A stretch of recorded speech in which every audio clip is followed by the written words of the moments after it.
Yo, the Q popped. Let's get in this shit. Gonna ignore that urge to piss just until after I pick my hero.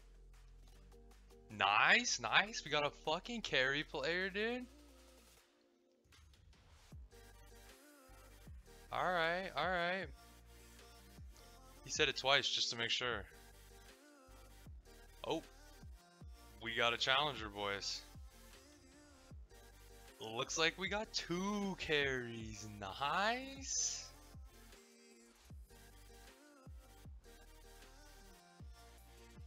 Alright, I do not want to support them, bro. I'm not playing 5 this game. What the fuck?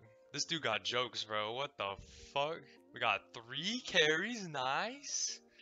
Nice. I'm excited. Our teammates look very encouraging. Alright, let's do it. I'll pick off lane, boys. Let's put the face up on the map.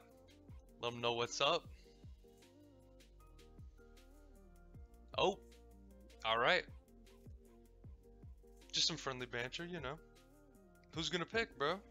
Where's our fucking 5? Yo, who's going mid? Yo, I'm 3. Well, I don't want to get fucked. Dude, are they talking to me, bro? Dude, they're hyping me up. They're hyping me up. Look at them go. I'm blushing, boys. Settle down. Settle down. I'll pick. I'll pick. Let's do this shit. Bruh, they're excited, bro. They know we're gonna win. Look at that. Look at that, dude. They're excited. We're about to fucking crush this game, boys.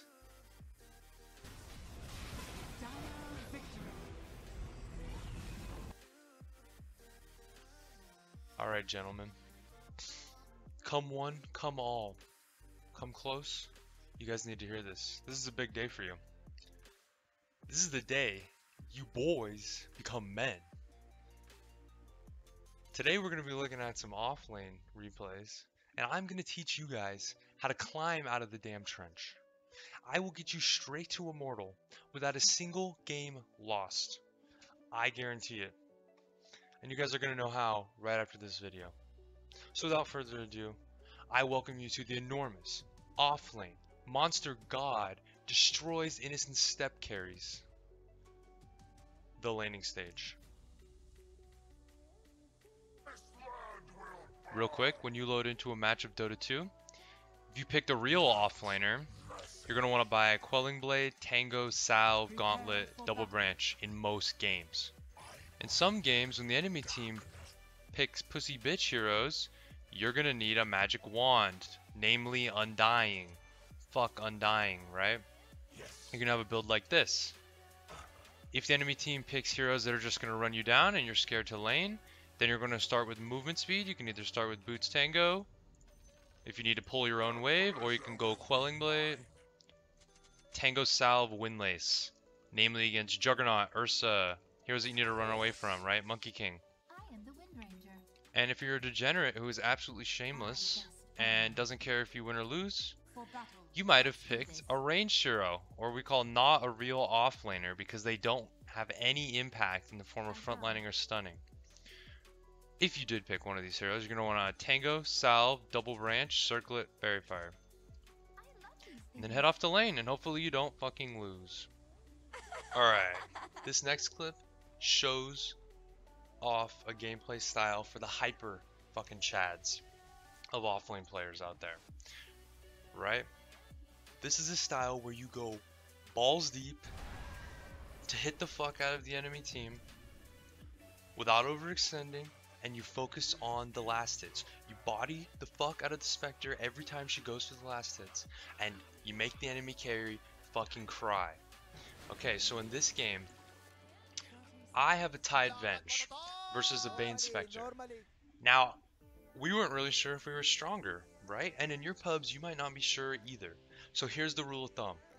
If you 2v2 on the rune and you come out on top, that usually gives you the green light to put this method into play, right? This is where you run up, bro. You run up on the creep wave. Okay, so here we're going in.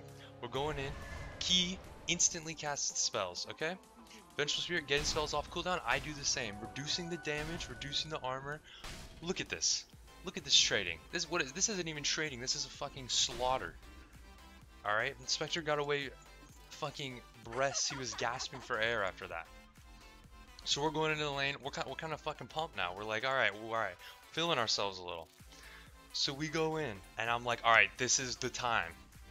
This is the time to implement the strategy, okay? So what do we do when the creep waves meet? We separate them, put them into 2 groups. How do you do that? Draw aggro. Boom. Instantly put them into 2 groups. Why? It's so that every time Spectre wants to get her last hits, she has to walk through me and walk through my Venge. Look at that. Me and Venge, we're on the same page. Our whole purpose, we're going to gangbang the Spectre. Or the Vayne. Whoever steps out of position, right? We're looking for scenarios where it's 2 of us versus 1 of them. Okay, look at this. We're drawing aggro again. Get in the wave back. Why do we keep pulling aggro? It's so we can have more space to beat the fuck out of them, right? They're going to run away. We got to make their legs work. So here we go. Again, though, I'm focused on the CS. The only time I'm going to hit Spectre right here, when she comes into range of my creeps. So get the fuck out of here, bro. And you're going to see, we're even on CS now. But watch how this method takes off, right? So I'm pinging creeps. I'm making sure me and Venge are on the same page. Not only with the heroes that we're going to fuck up. We're going to fuck up creeps at the same time. We're going to double our damage effectively. You can also ping the camp there like you just saw me do.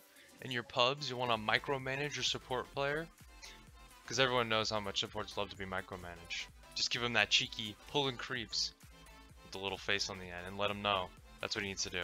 Alright, second part of this step. You're pushing the lane in, right?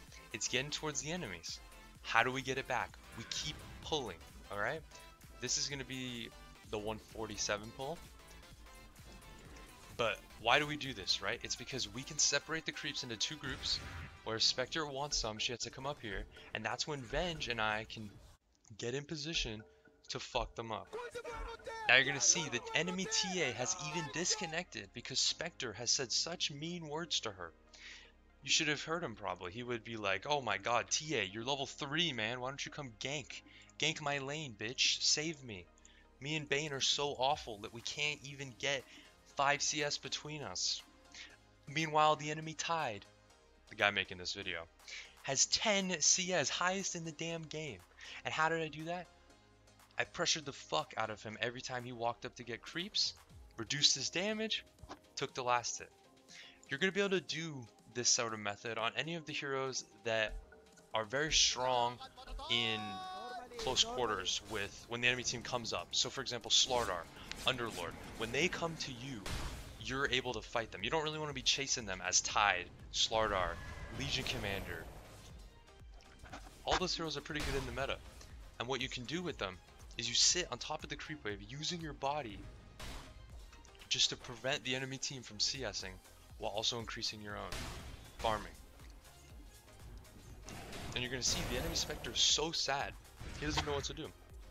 He has a big creep wave coming in, right? But I'm going to follow him. I'm not scared. I've already identified that I am fucking dominating this lane. My big dick all in his face. 2 range creep denies. And this is the point when the Spectre probably says GG. And the enemy carry will in your pubs too.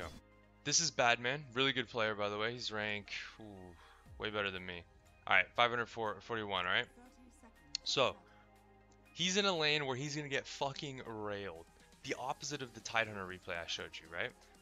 That game, I was the one doing the fucking. But in this game, he's just going to run away from them. He's trying not to feed Void, right? You don't want this lane to go offly. Because you've always played those pubs. Your offlaner is 0-4, 0-5.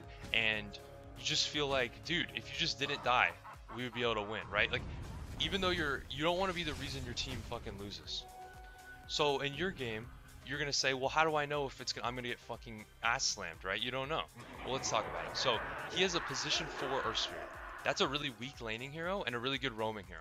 So anytime you have heroes like that, like Pudge, Tiny, Earth Spirit, Bounty Hunter, that are really oftenly picked in low MMR pubs, you should be picking heroes and planning to play the lane as a little bitch. You're playing as a pussy. And you're just going to run around and trying to avoid their autos. And that's why you see he bought a Windlace and he bought Tangos. Because all he knows is I'm going to get hit and I'm going to need to run away when they try to hit me. And that's it. That's his only plan. So you can see he's even queued up Boots and Regen. That's it. Because all he wants is to be able to stay as much HP as possible and be able to run the fuck away as fast as possible. So you'll notice he's talked to his Earth Spirit, and look what they've decided to do.